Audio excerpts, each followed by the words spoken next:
questions the human mind cannot answer. Out of reach, past all we can see, hear, and touch, beyond all we understand, lies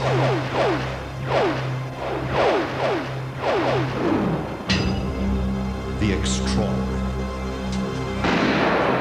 The extraordinary is the day a stray bullet from a .303 rifle streaked across New York City to claim a life. It was a shot in a million. The chance of finding who fired it was a shot in a trillion. I'll tell you where you start. I put my finger on the map and I said, start on this particular street. It is the incredible premonition that came to the incredible Hulk, Lou Ferrigno, on his brother's wedding day. A fatal white glow that foreshadowed his uncle's passing. So as the wedding cake was coming in, I suddenly heard a scream. I turned to the right. I saw his face. His whole face turned, and it was almost like he was saying goodbye. He just dropped dead. The extraordinary is the day Sandra Hill found she had lived before. A past life experience. A nightmare revisited under hypnosis as Sandra relives her own death. My foot caught in the hoop. With that, I rolled and fell and landed up in a heap on the bottom of the stairs. It is the Californian priest who has spoken to a man every day for 37 years. A saintly man who died 200 years ago. And how the uncanny communications of the sea reunited a family of dolphins. The extraordinary is the night the Knowles family was confronted by a UFO. Exhaustive studies support their claim. So does the man who found them, dazed and confused. They were all talking at once. The funny noises that one of them was making, he was obviously scared, witless. Just some of the stories that lie beyond our normal understanding. Tonight on The Extraordinary.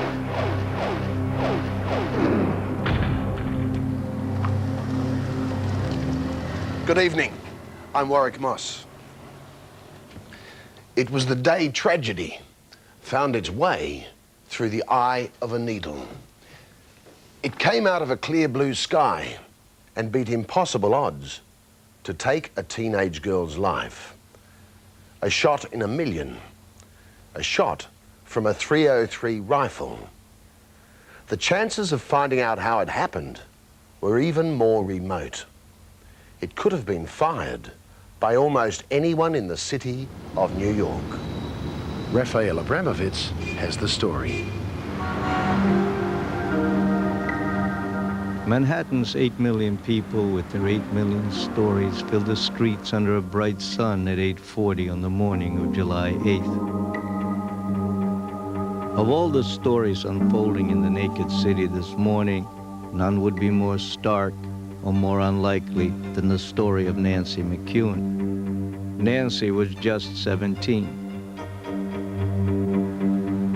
She was driving along the Shore Parkway in Brooklyn, a few miles southeast of the city. The radio played 60s music.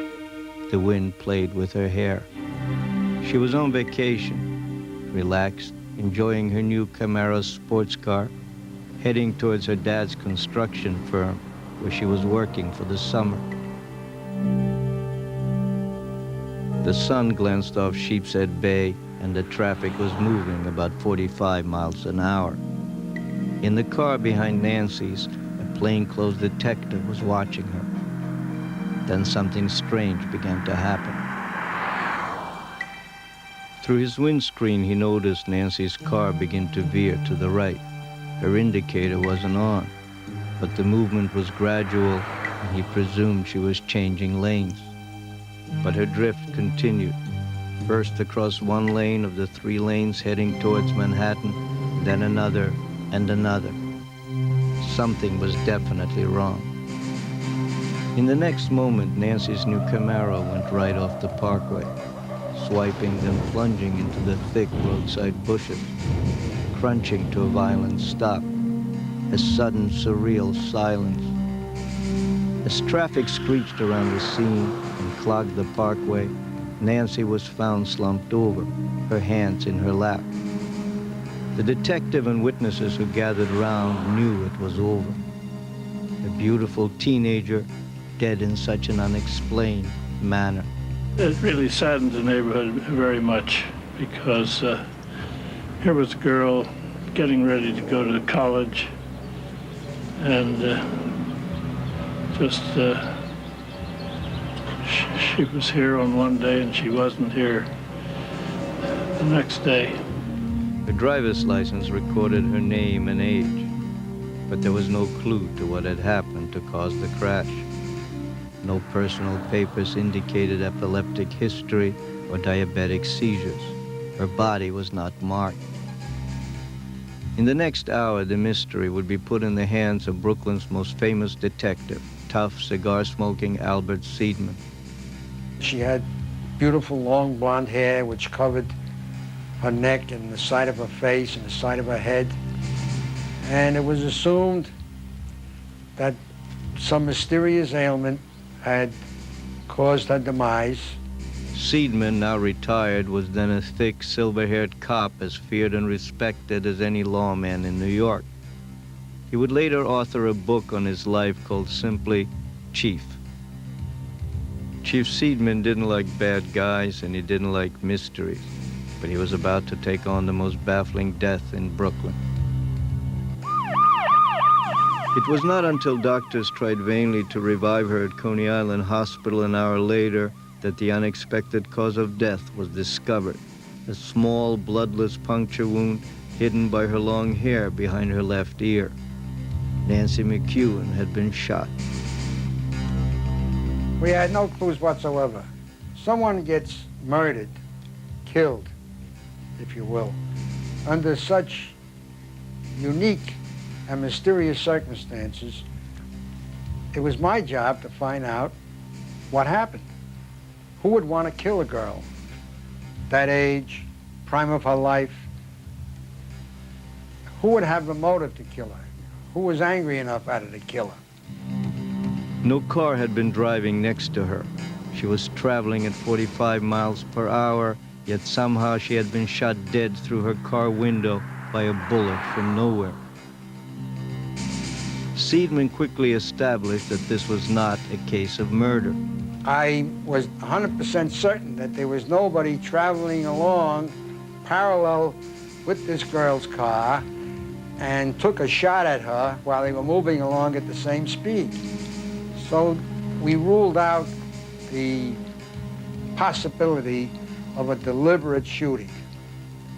This had to be a random thing. The only window open in Nancy's Camaro was the rear driver's side.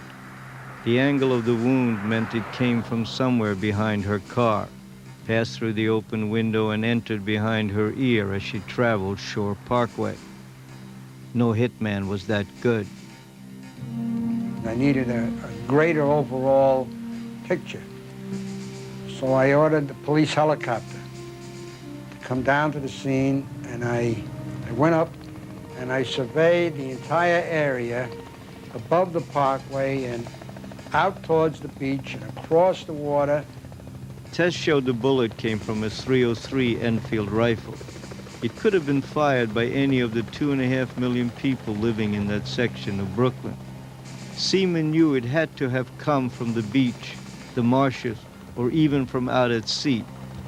While 20 officers complained that he was wasting his time, Seidman assembled a weekend search party. Somewhere out there, someone owned the .303 rifle and had fired it at 8:40 the morning of Friday, July 8th. One of Seidman's men pleaded, "But Chief, where do we start?" Seidman looked at a map of South Brooklyn and said, Well, I'll tell you where you start. I put my finger on the map and I said, start on this particular street. and the 1,000,000-to-1 odds that took Nancy McEwen's life were about to repeat themselves. this time to solve the mystery of her death. 20 police officers glumly approached their search, and just as tragedy had threaded the eye of the needle to claim Nancy McEwen, it was about to find a needle in the haystack, the gun that fired the bullet. Seidman had his search crew scour the beach and the marshes along Sheepshead Bay looking for the shell casings. Others he sent into the thousands of rows of Brooklyn brownstones and tenements to knock on doors, one at a time. And then it happened. The third door knock by police was on Knapp Street, east of the Shore Parkway, a mobile gas station. In the office was the owner, Theodore DeLisi. And on only this third door knock in an area with millions of doors, the police asked DeLisi if he owned an Enfield British-made .303 rifle. DeLisi put his hand to his forehead, gasped, and told a story as incredibly simple as it was tragic. It was just like a 1 in a million chance that you were going to be successful, 1 in a trillion. At 8:40 on the morning of July 8th, DeLisi had been traveling on Sheepshead Bay in his boat to fish for bluefish in the open sea. He had bought the boat a few years ago, and the owner had thrown in an old .303 rifle with the deal. On this morning, heading through Rockaway Inlet and Sheepshead Bay, DeLisi had decided to test the old gun. He might need it for sharks. He innocently fired towards a buoy in the water 20 yards from the boat. Then he fired at a floating can. He missed. But the bullet he fired into the water took on a course of its own. At the angle it hit, Seidman deduced, the bullet had ricocheted off the water as surely as if it had skimmed off a steel plate. From that instant, even as Nancy McEwen was heading towards her father's construction firm on the Shore Parkway, the bullet had her name on it. Even as the plainclothes detective followed her, watching her hair blowing in the wind, the bullet was flying across Sheepshead Bay about 4 feet above the surface.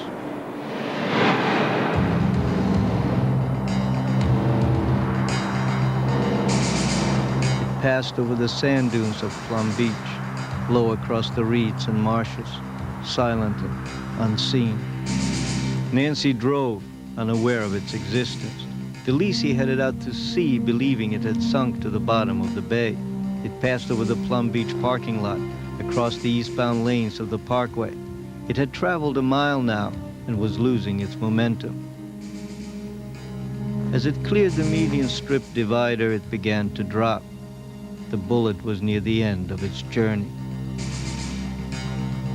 Into its path came Nancy McEwen's Camaro, only its small rear window open. Had it been closed, the bullet would not have had the power to penetrate the glass and take her life. Behind her, a plainclothes detective saw her car veer to the right. Ahead of her, life went on for 8 million people with their 8 million stories.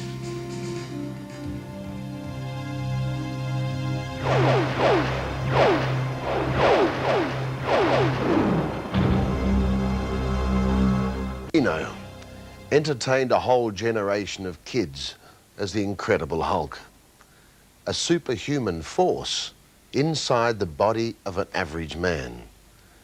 When we talked to Lou in Hollywood the other day, he told us about superhuman events in his personal life, an incredible premonition. Behind the muscle of the Incredible Hulk, Lou Ferrigno is a dedicated family man.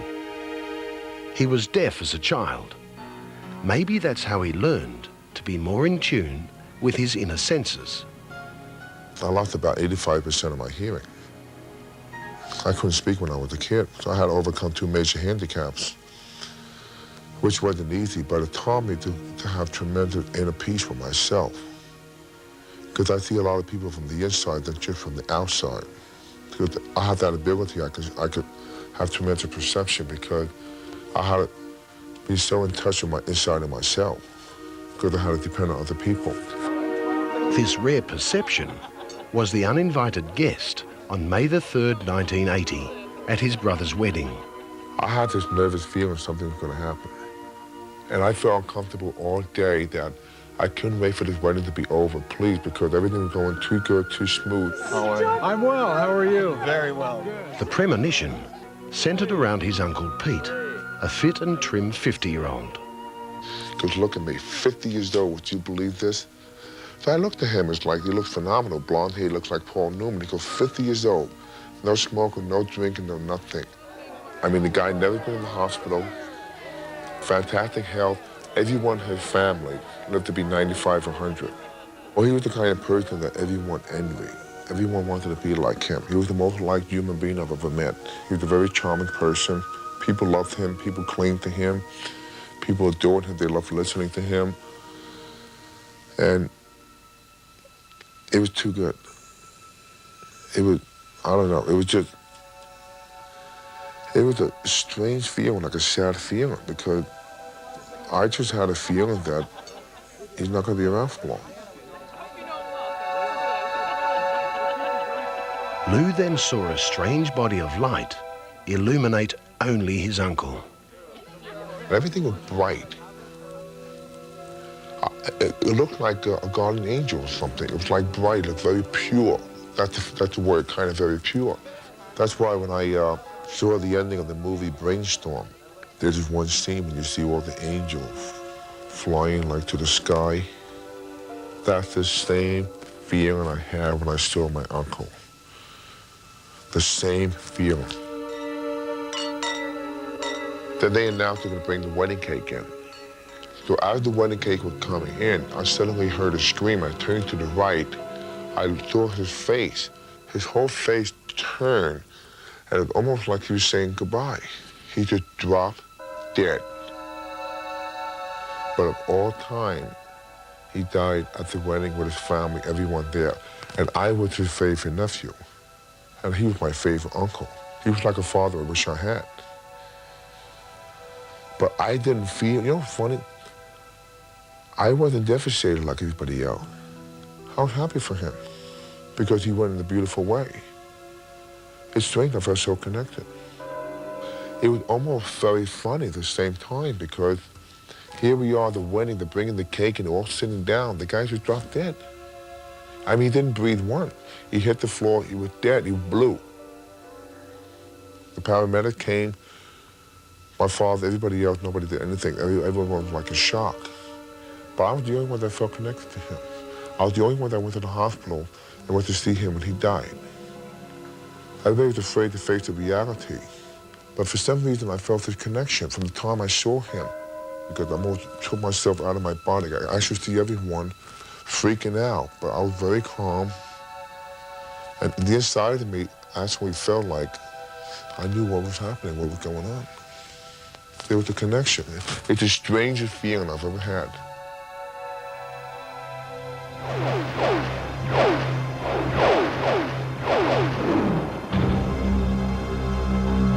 The story of a real-life experience with aliens. This Perth family had a stunning close encounter. The faster we went, the faster this object went. And before we knew it, this object landed on a car. A Californian priest who's spoken to a saintly man every day for 37 years. A man who died 200 years ago. This priest has been regarded as a saint ever since he arrived in this country. And a baby dolphin saved by the remarkable communication system of the sea.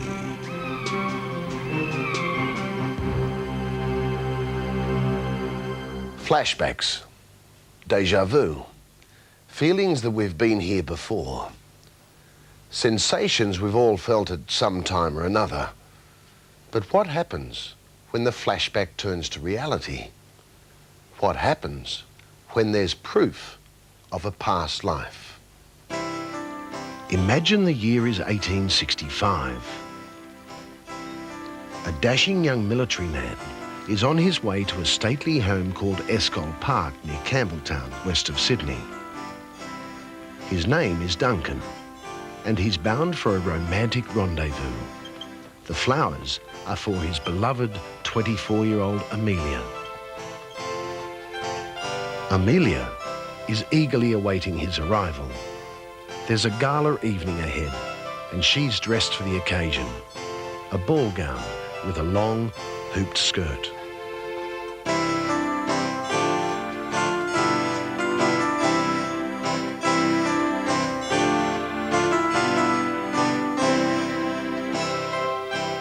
Eyes sparkling, cheeks flushed, the beautiful Amelia rushes to meet her beau. Young hearts, young love. Everything in the world seemed right, but fate was about to step in. Things would change, and the dreams of two young lovers would become the nightmare of a woman born more than a century later.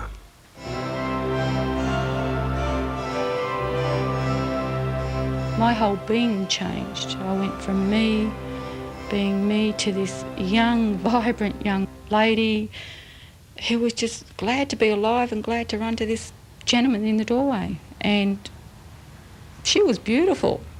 She really was. 38-year-old Sandra Hill underwent that transformation at Escol Park while she was trying to trace her ancestors last year. Sandra now believes that for one terrifying moment, she actually became young Amelia, the same Amelia who lived in that mansion back in the 1800s. You see, Sandra has researched her family tree, and she's found that one of the branches leads to the Fowlers from Escol Park. In particular, Amelia Sarah Fowler, who was born on January the 16th, 1841. And as Sandra Hill wandered through the old mansion, she had a feeling she'd been there before. As I walked down the top part of the stairs, it was all right, but as I walked around the landing to go down the bottom half, I reached a point, looked up and saw this gentleman standing in the doorway. My whole body seemed to change at that point, from being me wearing slacks to me wearing this long white hoop gown. I had a totally different shaped figure. I was young. I was glad and eager to go and see this young man, and I tried to run. My foot caught in the hoop. With that, I rolled and fell and landed up in a heap on the bottom of the stairs. She just looked like a rag doll when she landed on the floor. 4, feeling tranquil and at peace. 3, as you drift back through the mists of time. Back into the memories of a lifetime you've lived before this one. That experience nagged her until February this year, when she decided to delve deeper into the mystery. Sandra consulted Tony Drew, a clinical hypnotist, who put her through a form of therapy called past life regression. In a moment, when I say the word now, you will quite clearly hear someone calling out your name. Now, I want you to tell me what name they're calling. Amelia. Drifting deep. Under hypnosis, Sandra not only became Amelia, she also went back in time to that evening in 1865. In a moment, when I say the word now, you will hear somebody calling out the male friend's name quite clearly. Now, what name do you hear? Duncan. I'm absolutely convinced that Sandra Hill was under deep hypnosis. I've carried out about 2,000 similar past life regressions, and from my experience, she certainly wasn't faking it. And then that fateful moment, the moment Amelia rushed down those stairs. She's sort of running, skipping down the stairs. What are you wearing on your body? A long white hoop gown, with lace on it. You're now watching Amelia walk down the stairs. Does she get to the bottom of the stairs? No. I want you to tell me what happens as you watch on from a peaceful, detached distance. What's happening, Sandra? As you tell me, you'll relax more and more and drift deeper asleep. What's happening? No. In my own personal belief, I do feel that she may well have lived as Amelia Fowler beforehand in another life. No one knows for sure how Amelia Fowler died, but it's possible, just possible, Sandra Hill could be right. This headstone in St. Peter's Cemetery, Campbelltown, says Amelia Fowler died in 1865, aged 24.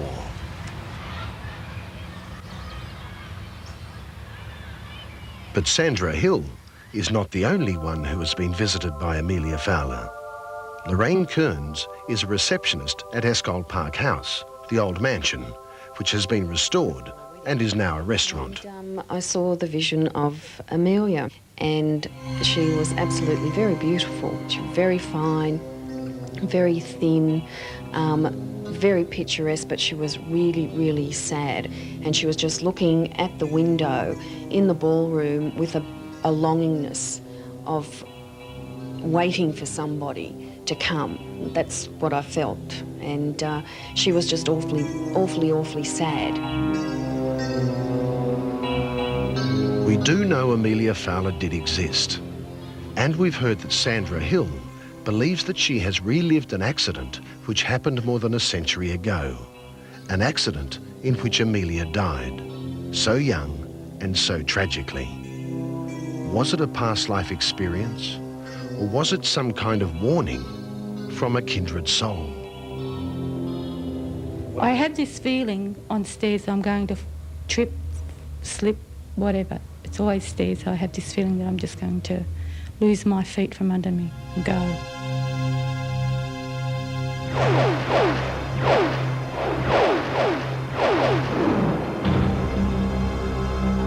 Their case is one of the best-known UFO encounters in Australia.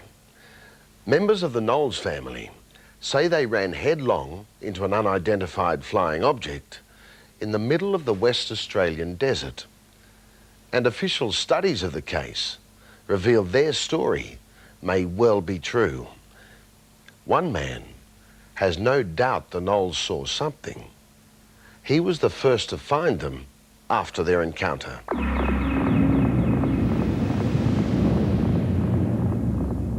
It was not the normal type of trauma that you see on the road. It was definitely some other encounter that they'd come across. These people were spooked. What was it that so spooked a family driving along a lonely stretch of highway on the Nullarbor? No one can say for sure, not even the Knowles family themselves. Well, the best way to describe the experience was, it wasn't like reality, it was just like a dream, but it was real. You couldn't say there is anything out of the ordinary about the Knowles family, Faye and her sons Patrick, Sean and Wayne. But something out of the ordinary certainly happened to them on January the 20th, 1988. They were driving the 3,500 kilometres from their home in Perth to Melbourne. It was 3 a.m. Sean was at the wheel. His brother Patrick was asleep beside him. The desert was cool and clear as they entered Majura Pass in the middle of the Nullarbor. Then, out of nowhere, Sean saw it. A dazzling white light headed straight for them. He told me, "Hey, Pat, wake up. There's something in front of us." And I said, "What do you mean?" He goes, "Wake up and check it out." He goes, "Look at that." He goes, "It's a UFO." Sean panicked, tried to swerve out of the way, but still the object bore down on them. But that was only the beginning. Sean put his foot down and sped off along the highway.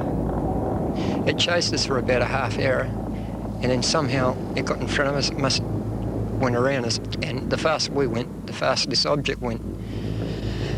And before we knew it, this object landed on a car. Next, the unbelievable happened. To this day, the Knowles family are adamant that their car was actually lifted off the ground. If this is right, they were left suspended in midair. Sean, the driver, blacked out. The others became hysterical. My mum was crying and screaming, just saying, we're going to die, we're going to die, we're going to die. And all I just thought was, my God, this is it, you know. I just thought, why us? For God's sake, why us? And all I can remember then was we were dropped. As the car crashed back to Earth, Sean regained consciousness. In terror, the family fled from the car and hid in the saltbush scrub. After a while, the object slowly moved away and the Knowles headed for the nearest civilization, the Mundrabilla Roadhouse. What they didn't know was that Melbourne trucker Graham Henley had been driving on the same stretch of road that night. He arrived at the Mundrabilla Roadhouse just before dawn, just before the Knowles family. This blue Telstar came in a hell of a hurry. And these three young fellas and their mother jumped out of it. They were all talking at once. And the funny noises that one of them was making, he was obviously scared, witless. In fact, the Knowles was so scared, Graham Henley didn't get around to telling them what he'd seen on the Nullarbor that night. A bright magnesium type of light.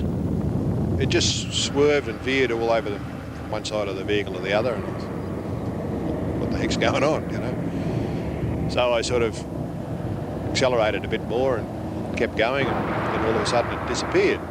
Just faded almost to nothing. Back it came again, and I thought, goodness knows, must be a helicopter or a roo shooter or something like this, having a bit of fun, and I never took much more notice of it. But after talking to the Knowles family at the Mundrabilla Roadhouse, Henley did take notice. In fact, he and another truck driver drove back to Majura Pass, where they found evidence that seemed to back up what the Knowles had said. Everything was exactly where they'd turned around, the skid marks on the road, where they'd hidden in the bushes. One of the boys had cut the tops of his toes in the gravel, and you could even see the little drops of blood on the gravel and the sand and stuff where it was. The incident and the Knowles captured headlines around the world. The police were called in and the Knowles car was impounded. Experts tested it, but they could find no concrete evidence of an alien encounter. And so that was where the authorities let the matter rest. No, I don't really think a lot of it has been investigated the way it should. But there was certainly, to my way of thinking, there was enough evidence to warrant a thorough investigation.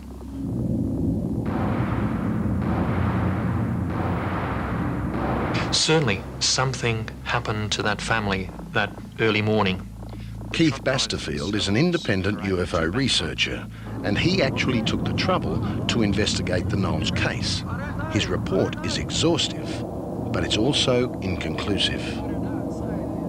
The manner in which the whole external factors came to deal with that family, in fact, probably has ruined us ever really knowing, because of the competing elements. The media wanting a quick story, sensational story, which is fine. That's their job. The police, who were disinterested once they found that they had a cookie UFO experience to deal with. The UFO researchers, because they couldn't really sit down to quietly explore the case. And the family themselves, because they suddenly found themselves the focus of an international effort when they were simply trying to get to Melbourne on holidays. I don't think we'll ever know. Nevertheless, 5 years down the track, the Knowles family are still sticking to their story. Oh, bloody oath, yeah. You betcha. They can think what they want, but I know what I know.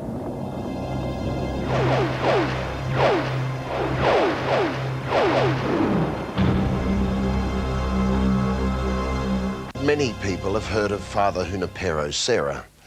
Understandably, since Father Serra died 200 years ago. Yet every day, a priest in California speaks to him, as he has for the past 37 years, and makes the same promise. Serra, he says, I'm going to make you a saint.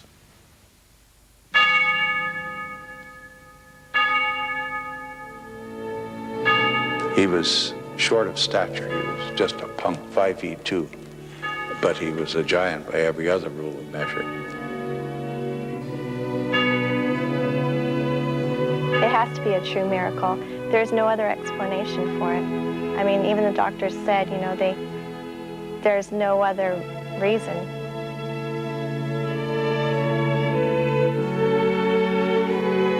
are separated by 5,000 kilometres and more than half a century in age.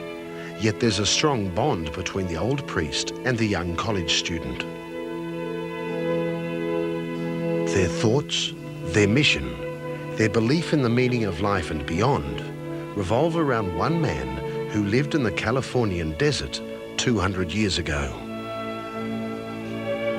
He was a Franciscan monk named Junipero Serra. In Santa Barbara, California, 77-year-old Father Noel Maholi has talked to Serra every day for 37 years, promising to have him canonized a saint. He was just an extraordinary man. That's why he merits the consideration he gets, and now the church recognizing his sanctity through it all. In Pennsylvania, 19-year-old Mary Schleins has prayed to Serra every day since she was cured of severe spine curvature at 15, a year after doctors said she would never recover. And I did ask, why me? I'm just like anyone else, and why do I have to wear this back brace, One day she was imprisoned by a hip-to-shoulder body cast, and the next, she threw away the brace forever. The miracle is that I don't wear the back brace anymore. I haven't, and my spine is perfectly normal. Mary's cure was supposed to be the third and final miracle needed by the tireless Father Maholi. But the Vatican canonization procedure frustrated his life's hope. It will never be accepted for Sarah unless they would make an exception. And John Paul II is not prone to make exceptions. His mentality is, we made the law, let's observe it. And so Father Maholi continues his life's work, looking for one more miracle to prove his case. He's already provided 2 accepted miracles attributed to prayers to Father Serra. One, a 24-year-old man freed of a brain tumour, and a nun cured of lupus. The object of all Father Maholi's prayers and work was a young Franciscan missionary from Mallorca who arrived as Spanish exploration of the Americas peaked in the 18th century. Father Serra is credited with building most of the Spanish missions in California. This priest has been regarded as a saint ever since he arrived in this country. So the miracle Father Maholi prays to Serra for is a new miracle on earth, so he can complete the work passed on to him by the Franciscans 35 years ago. And he talks to him daily. I just tell him, old man, you know better than I where work is located. Let's get going. Because I don't expect to live forever. I expect to live forever in heaven, but and I don't know how long I'll be able-bodied down here, so let's get things moving. Across the continent in Pittsburgh, Mary Schleins is praying to Father Serra at the same rate, but mostly in thanks for her cure. Since her days with the body cast, she's regained 100% normalcy in her spine. She's become engaged to be married, and she's convinced she's received a miracle. But for Maholi, he's still waiting for the one that will satisfy the Vatican. No matter how many long nights or how many prayers it takes, he never gives up hope. You do everything humanly possible to prove that this individual lived a life of heroic virtue. The next step is God has to intervene. That's what a miracle is. It's God's stamp of approval, because only God can work a miracle.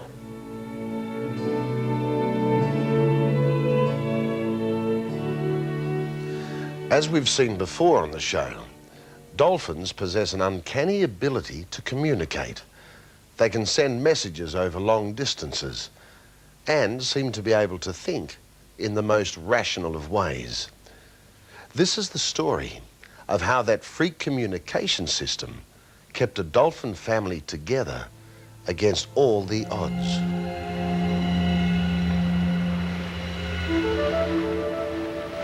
The seas at Gunnamatta Beach on Victoria's Mornington Peninsula can be very treacherous indeed. And one day last year, it looked as though they'd claimed yet another victim. We have a stranded dolphin here on Gunnamatta Beach. Kalamata Beach. Over, please reply. That victim was just 6 weeks old. And while the baby dolphin foundered in the surf, bystanders say they saw something quite remarkable. The baby's mother, out in the breakers, trying to call her offspring back to safety.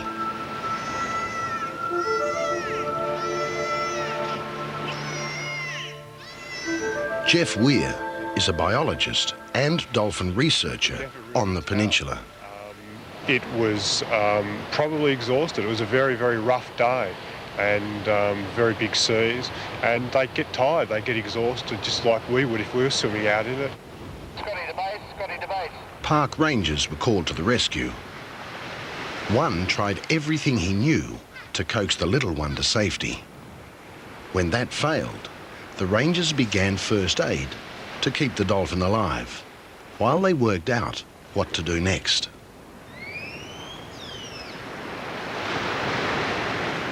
In desperation, the rangers took a gamble. They decided to drive their small charge to calmer waters off Portsea, about 14 kilometres away. They knew that the area of Point Nepean National Park was a favourite playground for local dolphins. And amazingly, soon after they reached Portsea, an adult dolphin surfaced off the coast, apparently calling and coaxing the baby back to sea. Now, if that's true, there had to be some kind of communication we humans know nothing about. The mother, at sea, would have been in constant contact with her baby on land for at least 20 minutes and over a distance of 14 kilometres or more. That's the only way she'd have known where to go for the rendezvous. Not surprisingly, the scientists are a little more circumspect. What we do know is they went off together, and we also know that there was no evidence of the animal being washed up again. So there's a good chance that it may well have survived.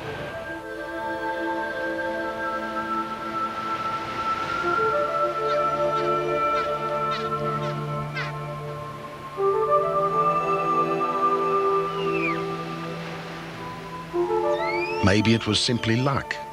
Another dolphin at Portsea who picked up the distress signals and came to the rescue. But maybe it was an even more remarkable feat of communication between a mother and her baby. Communication over a vast distance of land and sea. I suppose only the dolphins know the answer.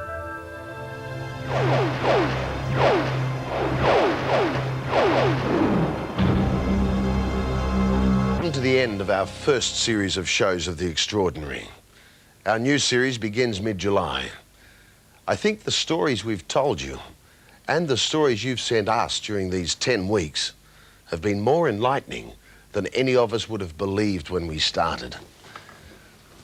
And as we go tonight, I just want to thank you for your support and say that while we're on this break, we'd still like to hear the extraordinary stories that cross your path. So keep writing to us, and we'll follow them up. The address, by the way, is The Extraordinary, Post Office Box 576, Newport Beach, postcode 2106. See you in the future.